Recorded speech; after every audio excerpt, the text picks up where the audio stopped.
Hi, and welcome to week 12 of the spring 2026 semester. This is English 1302, and my name is still Joseph Fly.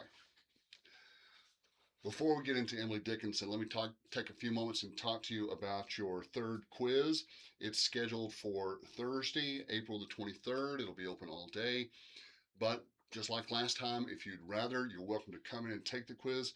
My uh, my Thursday night class will be taken at Thursday night at 5:30, or you can wait and take it with the Monday night class, which takes it Monday, April the 27th. I'll give you a couple extra days to study, but we're at the SPC Lubbock downtown campus, 13th Avenue Q. Drop me an email if you want some more information on that. Okay, Emily Dickinson. If you hated Robert Frost, you might enjoy Emily Dickinson. She's kinda the anti-Frost. She's so different. Whereas Frost was this guy who was uh, really concerned with people understanding what he was trying to say. He took his time to write the poems carefully. He revised his poems. He had them published so that as many people could read and enjoy them as possible. Emily Dickinson really didn't.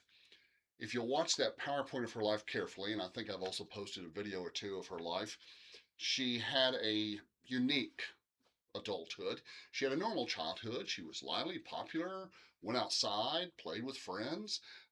But when she got to be an adult, especially following her 1 year stint at the Mount Holyoke Female Seminary, a place where you go to become a nun, her life changed.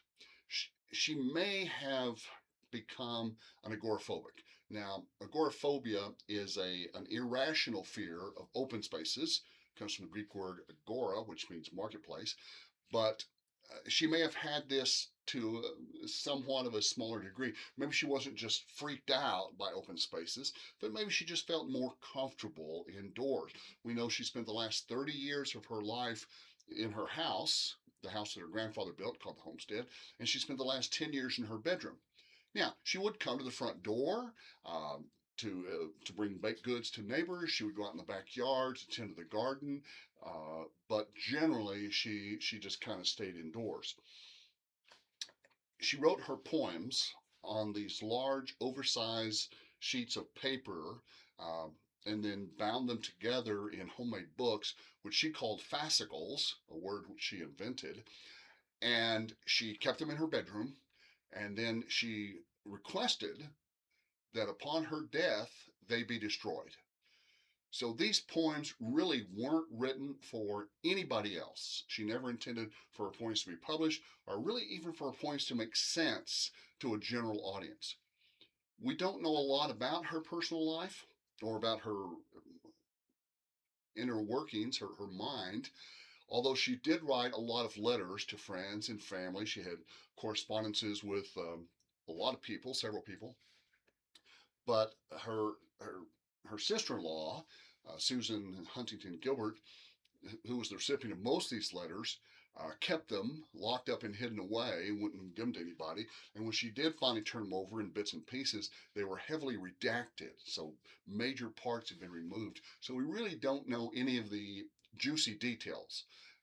As the PowerPoint says, all we know about her life is what her closest family wants us to know. So you probably don't get anything embarrassing or anything juicy in there at all. She had a broad spectrum of themes to her poetry. Like Robert Frost, she wrote a lot about isolation, go figure. She also wrote about common things like death and life and love. She wrote a lot about sanity, which may mean that she struggled with some mental issues. She wrote a lot about, didn't write a lot about relationships, but wrote a lot about abstract understandings of the universe. Lots of personification, death, point about because I could not stop for death. Lots of personification in that one. And yeah, so read the poems carefully. Now, she had a creative use of the hyphen, which is a long dash. It indicates a long pause in the speaking voice, and of capital letters. Many times she would capitalize a letter to let you know it's supposed to represent a person, like truth. Tell the truth. The truth is a person. Because I could not stop for death. Death is capitalized because death is a person. But sometimes she just seems to capitalize random letters, almost as if she doesn't understand the rules for capitalization. But she's very well educated and very well read. You saw the list of authors that she was familiar with and read a lot of the Bible. So, very knowledgeable about religious matters and probably had a good handle on grammar and punctuation, just simply chose when to ignore those rules, which leads to some very interesting interpretation of her poetry. And since we don't know much about the inner workings of her life or her beliefs and attitudes, and she had kind of a unique situation there, it leads to a lot of different people viewing her poetry in different ways. Whereas Robert Frost published all these books filled with poetry and got them out there for everybody to read and enjoy, she kept her poetry to herself. And so when you reread it, we have to ask ourselves, what could she have meant? And what does this mean to me? So, yeah, it's going to be difficult to really get in there and get as much out of some of her poems. Plus, they're all real short.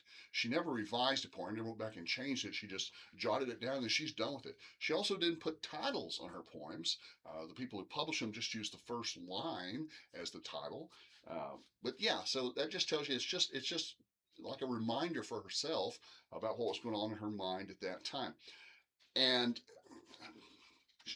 she wrote a lot of poems, more than 1,800, more than 1,800 poems. Compare that to Robert Frost, who wrote just a fraction of this and then published, I don't know, 5, 6, 7 books. But each one contained, what, 100, 150 poems? But anyway, Emily Dickinson is by the academic world, is considered one of the greatest poets because of the depth of her poetry. If you think of poetry as being an explanation of what might be or what else is, then her poetry is filled with potential. You can interpret it a lot of different ways. But I do encourage you to read the poems slowly, carefully, sympathetically, read them out loud. Print them out, underline them, highlight them, mark them up, look up words you don't know. There'll be a few words there. And yeah, you can look up. Now, I've provided you some resources, but you can look up other resources. You know, we're swimming in a sea of information, we're drowning in data. So, yeah, do whatever little bit of general research you need to really understand her poems. On the quiz, the upcoming quiz, it'll be all about the poetry, and it's going to be unique because, yes, you'll have to know the vocabulary words. What is metonymy? What is synecdoche? What is a metaphor and an allusion and simile? You'll have to know all those words. You'll have to know a little bit about the life and times of these authors. Just Robert Frost, Emily Dickinson, and William Wordsworth. None of that first group. Um, but I'll also ask you to be able to identify a poem by like 1 or 2 lines. So I'll pick a line from the poem. I'll say, which poem does this come from? I promise you, I won't pick like a minor or obscure or insignificant line. I'll only pick the major line, usually either the first or the last, or maybe if the main idea is in the middle. Mending wall, of course, good fences make good neighbors. So anyway, in order to study for the test, you're going to have to read the poems. So go ahead and read the poems now, and then reread them again when you prepare for the test. Okay, I really hope you enjoy Emily Dickinson. She really is a fascinating individual and an incredibly talented poet. We're still studying her poems here 150 years later. But when you have questions, and I know you will, drop me an email, jfly@southplainscollege.edu.